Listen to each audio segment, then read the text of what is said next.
Xin Chao. I am Mary Sickler, and I am grateful to be in this breathtaking country to represent the United States of America.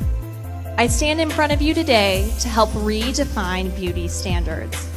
We, the women of the world, have long been told that our importance is linked to our looks. The media puts great significance on our appearance. But what if those looks changed? How would it affect your self-image? I want to broaden society's beauty standards and teach all women how they are beautiful just the way they are. 18 months ago, my life changed dramatically when my hair started to fall out. Within a few months, I lost every strand from my head, eyebrows, and eyelashes. At 21 years old, I was diagnosed with alopecia universalis. My identity was gone. I will never forget standing alone in my room, looking in a mirror, crying, searching for something familiar. I feared how the world would see me, how my friends would respond. Would I still be able to continue my modeling career? And beneath all those fears was one painful question. Who am I now? Today, I stand before you. I am a changed woman. I no longer feel my beauty comes solely from my appearance. I have stopped being influenced by the beauty standards the media feeds us every day. I feel free. As you can see, there are flowers across my bare head. They are not simply decoration. They represent every part of me that had to grow after loss. For so long, I saw my baldness as proof of everything alopecia had taken from me. I stand here today before the world without my wig, fully transparent.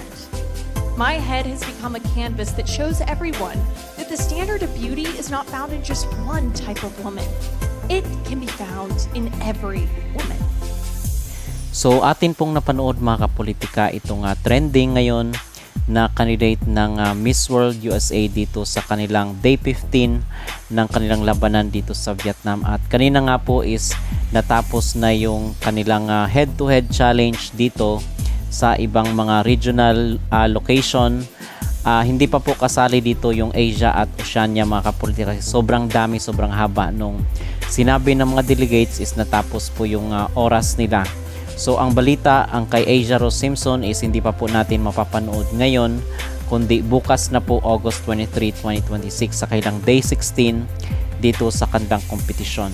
So sobrang haba at napakaraming mga candidate ang presenta ng kanilang Beauty with a Purpose. At atin nga pong napanood itong si Mary Sickler dito sa kanyang presentation ng kanyang main advocacy dito sa Miss World, itong alopecia, na napag-usapan na po natin ito doon sa ating mga naunang video. Yung boses ni Mary Sickler dito is something na very influential mga kapolitika. Napaka-clear niya magsalita at very realistic rin po yung kanyang advocacy dahil nga dito sa kanyang kondisyon na kung tawagin ay alopecia.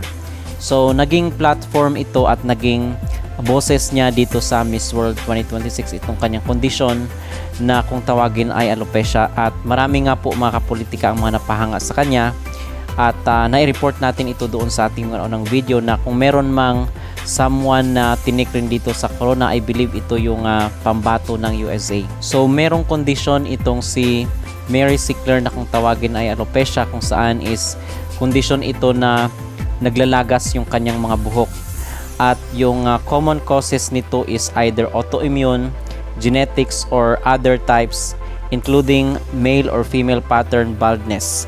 So pagkakalbo yung kondisyon nitong pambato ng USA. Pero meron namang treatment dito mga kapolitika at isa na nga po dyan itong pills, injection, or corticosteroid creams. At meron din pong iba is nagpapalagay na lang ng wig, or yung iba is immunotherapy or targeted oral treatments.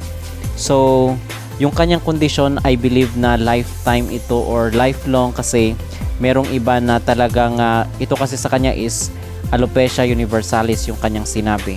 So mahirap rin itong kanyang kondisyon, pero nagamit niya dito sa Miss World 2026. So kung meron mang someone na isa rin sa mga deserving at malakas dito sa Miss World, ay ito walang iba mga kapolitika kundi si Mary Sickler.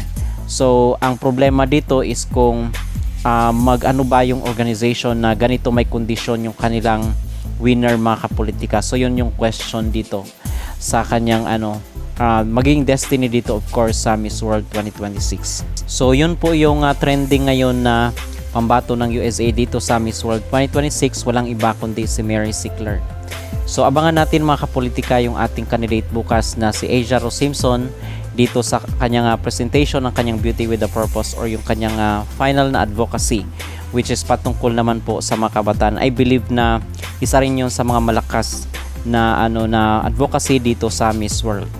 At dito nun po, update pala sa botohan, umabot na po ng 20,380 yung boto points ni Asia Rose dito sa kailang eventista sa People's Choice. At malayo yung agwat doon sa first at second, nasa 100k na po sila. 100k points na yung boto nila dito sa People's Choice. So kung kaya yung mga candidate dito sa Miss World is todo rin yung kanilang pagpapakitang gilas dito sa kailang Beauty with a Purpose or sa mga Fast Track Challenge, ay dahil yung mga previous na mga winners ng Miss World ay talagang stand out rin po sila, or kasali talaga sila, nag-perform sila dito sa Fast Track Challenge. Walang winner in fact na hindi nag-perform dito sa kailang mga Fast Track, katulad na lang itong Beauty with a Purpose, itong Top Model, itong kailang Multimedia. So there must be something na kinakailangan ma-include ka doon para para mapansin ka ng organization.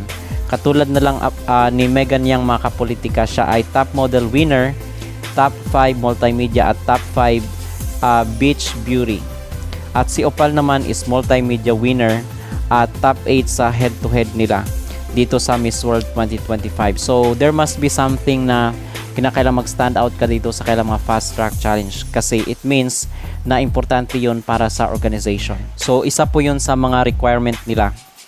My Beauty with the Purpose video came out on Miss World YouTube less than 24 hours ago with now over 20,000 views and close to 350 comments. The impact of my BWAP has touched so many lives already. I am so grateful for the opportunity to amplify my voice and for SED initiative to impact people and help those who are struggling. This is the core purpose of why I joined Miss World Philippines organization and Miss World. Let's get the word out and share, like, and comment on the Miss World YouTube page. Thank you all so much for your unending support. So nagpapasalamat si Asia Rose Simpson dito sa sa mga tao na sumuporta at nanood doon sa kanyang video na Beauty with a Purpose sa YouTube channel ng Miss World organization. At yun po ang ating latest dito sa Miss World. Dito naman po tayo mga kapolitika kay Catriona Gray, kasi na-report natin doon sa ating mga naunang video na itong si Catriona is hindi na matutuloy dito sa India dahil nga merong mga demand marahil itong team ni Catriona na hindi kayang tugunan ng Miss Universe India. So pinutol na lang yung kanilang commitment at itong supposed to be na pag-attend ni Catriona dito sa Miss Universe India, dahil nga final sila bukas August 23, 2026 dito sa kanilang Miss Universe sa kanilang bansa para koronahan yung maging representative ng India sa naipapadala nila doon sa bansang Puerto Rico para sa Miss Universe ngayong taon.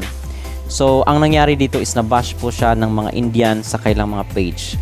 So sabi dito, it's sad that Pinoy queens are only getting opportunities as backstage hosts, with their main source of income being hosting gigs at local pageants in the Philippines.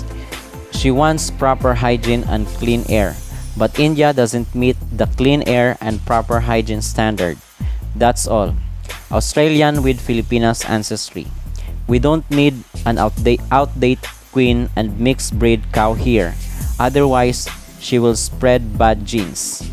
So, sabi, marami pa mga kapolitika yung mga comment ng mga Indians dito sa social media na sabi nila, India's first ever Miss Universe, the iconic Sushmita Sen, is set to judge Miss Universe India 2026. Meanwhile, Catriona is hosting at a local pageant in the slums of Tondo, Manila.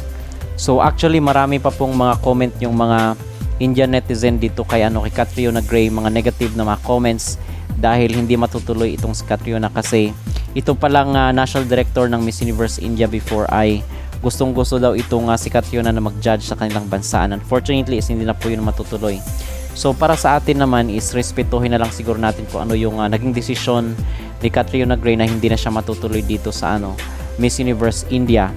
At dahil sa mga circumstances at yung India naman is siguro ay ipaliwanag nila sa kailang mga citizen kung bakit hindi makadalo itong si Catriona at sabihan din nila yung kailang netizen, mga kapolitika, na wag mag-spread ng negativities. So siguro is lawakan nila yung kailang mga pangunawa bakit hindi makakapag-join itong si Catriona sa finals ng Miss Universe India. So mga kapolitika, ano po ang inyong masabi at maging reaksyon dito sa pangbabash ng mga Indian kay Catriona Gray dahil hindi siya maka-attend ng kanilang Miss Universe sa kanilang bansa?